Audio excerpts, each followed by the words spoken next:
नमस्कार बंधुरा आज के आमी आपनादेर साथे रयेछि एडेनियम गाछेर ग्राफ्टिंग जे ग्राफ्टिंग पद्धति निये ग्राफ्टिंग पद्धतिर ए टू जेड किभाबे ग्राफ्टिंग करबेन कखन करबेन करले कि लाभ सेई विषय निये खूबई सहज सरल पद्धति जेभाबे आमी करे देखेछि आशा करी सब बंधुरा এই ভিডিওটা দেখে খুব সহজভাবেই বুঝে নিতে পারবেন যে পদ্ধতিটা একেবারে সহজ। এইভাবে আপনারাও গ্রাফটিং করে নিন, দেখবেন আপনার সুন্দর সফল হবে। গ্রাফটিংটা করবেন যখন আবহাওয়া প্রচণ্ড গরম থাকবে, আর্দ্রতা না গুমোট ওয়েদার আর্দ্রতা এবং গরম টেম্পারেচার যখন থাকবে তখন খুব সহজে গ্রাফটিংটা হয়, অর্থাৎ ওখানে জয়েন্টটা খুব সহজে হয়। এই অভিজ্ঞতা আমার রয়েছে, তাই আমি বলছি আপনারা এই সময়টা নির্বাচন করুন। এবার বন্ধুরা মূল বিষয়ে এলাম, যেটা গ্রাফটিংয়ের জন্য কি কি আপনি নেবেন। একটা দেখাচ্ছি হলুদ রঙের, যেটা টিস্যু পেপার, ব্লেড দুটো তিনটে ধারালো ব্লেড, আর স্যানিটাইজ করার জন্য যে কোনো স্যানিটাইজ নেবেন। তাছাড়া এটা দেখাচ্ছি যে এটা গ্রাফটিং টেপ, যেটা 2 ইঞ্চি টেপ, এটা 1 ইঞ্চি টেপ। সাধারণত 2 ইঞ্চি টেপ হলে সুবিধা। এটা দেখছেন দুটো গাঁট মানে 2 ইঞ্চি টেপ এইরকম। এবার গ্রাফটিংয়ের পদ্ধতি বিষয়ে আসি। প্রথমে হাতে জীবাণুমুক্ত করার জন্য যে কোনো স্যানিটাইজ একটু দিয়ে হাতটা আপনি একটু এইভাবে মেখে নিলেন, এবং সাথে সাথে যে ব্লেডটা দিয়ে কাটবেন সেটাকেও একটু স্যানিটাইজ করে নেবেন। যেটা ঠিক একইভাবে দেখছেন এই ব্লেডে 2 ফোঁটা স্যানিটাইজ দিয়ে এটা স্যানিটাইজ করে নিলাম, কারণ যদি জীবাণু থাকে তাহলে ওখানে মানে পচন হওয়ার সম্ভাবনা থাকে। তাই প্রথমে হাতটা, পরে যে ব্লেডটা ব্যবহার করব সেটা স্যানিটাইজ করলাম। বন্ধুরা দেখছেন এটা ছোট টবে রয়েছে, এটা রোজি ভ্যারাইটি গাছ, যেখানে 2টো শাখা রয়েছে। একটা শাখা আমি এখান থেকে কেটে নেব, নিয়ে ওই বড় গাছে গ্রাফটিং করব। সাধারণত একটু মধ্যবয়সী শাখা নেব, ফলে একেবারে অগ্রভাগ নয়। দেখছেন যে একটু মিডিয়াম বয়সের শাখাটা এইভাবে কেটে নিলেন। কেটে নেওয়ার পর ওই কাটা অংশে টিস্যু পেপার দিয়ে ওর যে আঠাটা বেরাবে সেটা একটু আঠাটাকে শুষিয়ে নেবেন, বা আঠাটা ওখান থেকে পরিষ্কার করে নেবেন।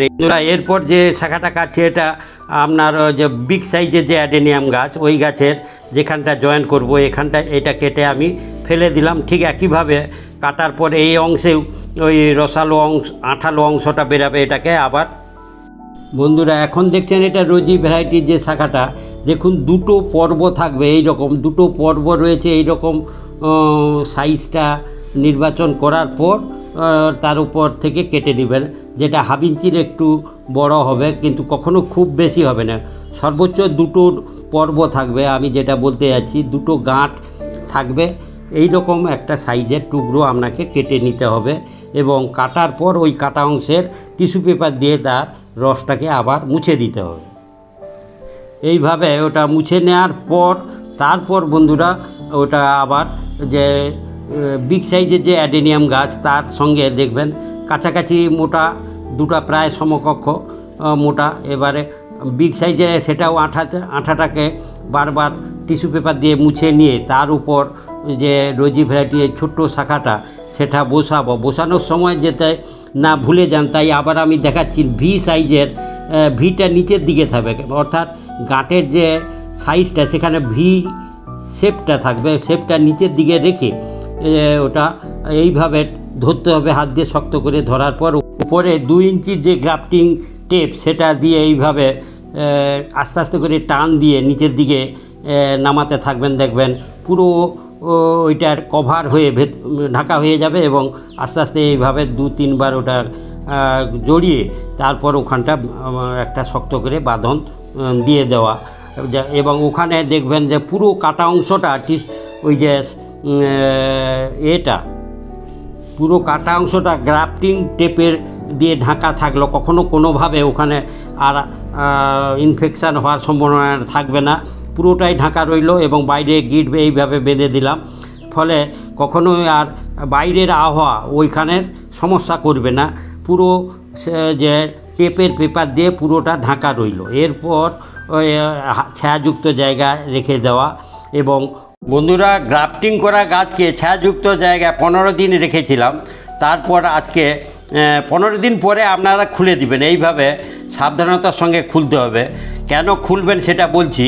যে খোলার পদ্ধতিটা এইভাবে, যে ওখানে বাঁধনটা ছিল হালকা ব্লেড দিয়ে সেটাকে কেটে দুদিকে যে গ্রাফটিং টেপটাকে আস্তে আস্তে করে টান দিয়ে প্রসারিত করবেন, মানে খুলে তারপর আস্তে আস্তে করে এইভাবে বের করবেন। দেখবেন যে যদি খুলে যায় তাহলে নিশ্চয়ই আপনার গ্রাফটিংয়ের সফলতা আসেনি, কিন্তু দেখছেন যে খুলেনি, সুন্দরভাবে লেগে রয়েছে। এটা করার অর্থ কি না, যদি এইভাবে রেখে দেন গাছ, যে ওই গ্রাফটিং টেপটা যদি শক্ত হয় তাহলে ওটাকে যে ভেদ করে যে তার মুকুল বা গাছের যে কচি শাখা বেরিয়ে আসবে সেটা আসতে পারবে না।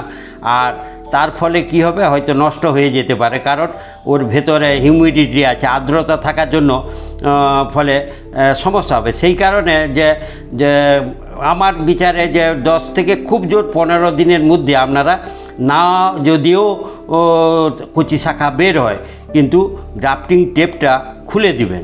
এটা অবশ্যই করতে হবে। করলে তাহলে এরপর হাওয়া বাতাস লাগলে ওখানে আবার জয়েন্টটা হয়ে গেছে, সারভাইভ হয়ে যাবে এবং সাথে সাথে ওখান থেকে আবার কচি শাখা বেরোবে।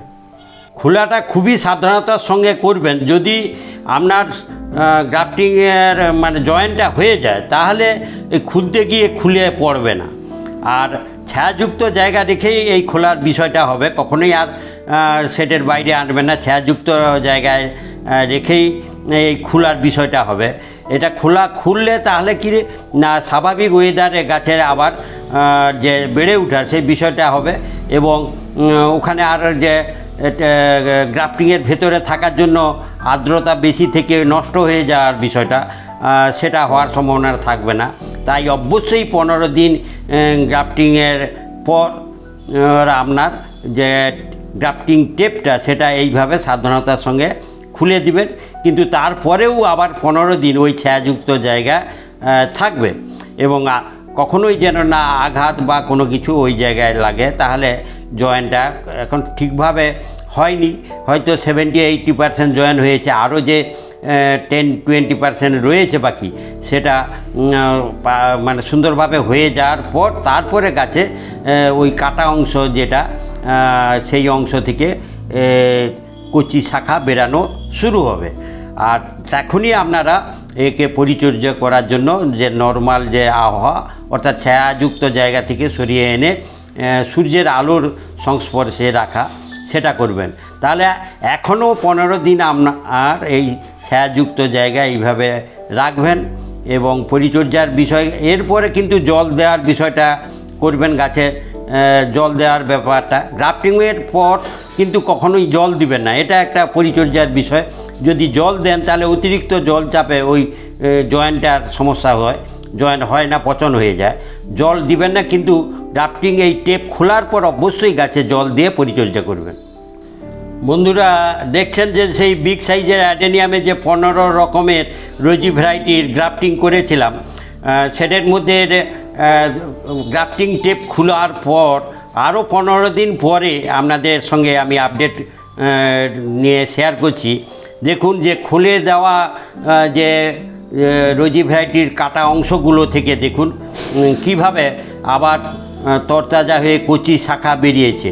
সমস্ত যে গ্রাফটিংটা, সমস্ত শাখাতে যে গ্রাফটিং করেছিলাম, দেখুন প্রত্যেকটা গ্রাফটিংয়ের সেই যে হাফ ইঞ্চি বা ওই দুটো পর্বযুক্ত ছিল, সেখান থেকে দেখুন যে কচি শাখা বেরিয়েছে।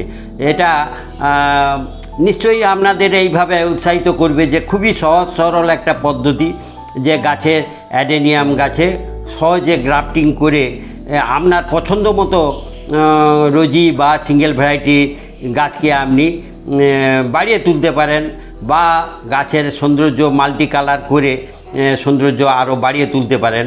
আমার এই বিগ সাইজের অ্যাডেনিয়াম গাছে হয়তো সংখ্যাটা 15টা ভ্যারাইটির করেছি, কিন্তু আপনাদের সেই যতই ছোট গাছ হোক সেই গাছেও আপনারা করবেন, একই পদ্ধতি এইভাবে করবেন এবং নিশ্চয়ই দেখবেন যে আপনার সফলতা আসবে। আর সবথেকে কি, যে সকল গাছের হয়তো কোনো কারণে গাছের সমস্যা থেকে হয়তো গাছটা নষ্ট হওয়ার সম্ভাবনা তৈরি হয়েছে, তাহলে সেক্ষেত্রে অবশ্যই সেই গাছকে রক্ষা করার পদ্ধতি এটাই যে সেখান থেকে ওই কাণ্ডের 1.5-2 ইঞ্চি অংশ যদি সারভাইভ করে সেই অংশটাই নিয়ে আপনি আপনার যে কোনো যে সাধারণ যে অ্যাডেনিয়াম গাছ তাতে আপনি এইভাবে শাখা কেটে তাতে গ্রাফটিং করে দিবেন, দেখবেন আপনার ওই পছন্দের যে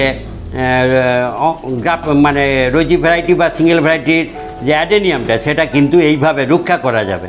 আমি বলতে চাচ্ছি কি যে হয়তো একটা আপনার খুবই পছন্দের অ্যাডেনিয়াম গাছ সেটা কোনো কারণে নষ্ট হয়ে যাচ্ছে, তার শাখাটা এইভাবে কেটে নিয়ে আর একটা দেশি গাছে আপনি এইভাবে গ্রাফটিং করে সেই পছন্দের গাছটাকে বাঁচিয়ে রাখুন এবং দেখবেন সারভাইভ অবশ্যই হবে এবং সেখান থেকে আবার আপনার সৌন্দর্য আপনি পাবেনই।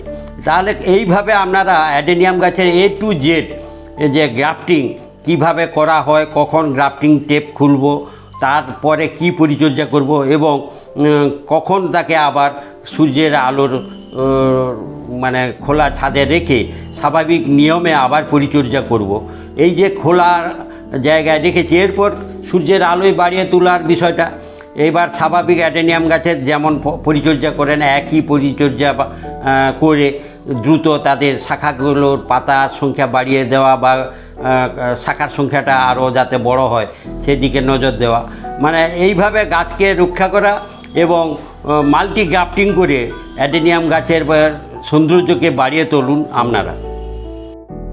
বন্ধুরা, অ্যাডেনিয়াম গাছের গ্রাফটিং বিষয়ের A to Z বিষয় নিয়ে আমি এই ভিডিও আপনাদের সঙ্গে শেয়ার করলাম। আপনারাও এইভাবে গ্রাফটিং করে গাছের সংখ্যা বাড়িয়ে নিন বা যে গাছ নষ্ট হয়ে যাচ্ছে তাকে বাঁচিয়ে রাখুন আর গাছের সৌন্দর্য বাড়িয়ে তোলার জন্য মাল্টি গ্রাফটিং করে গাছের সৌন্দর্য বাড়িয়ে তুলুন।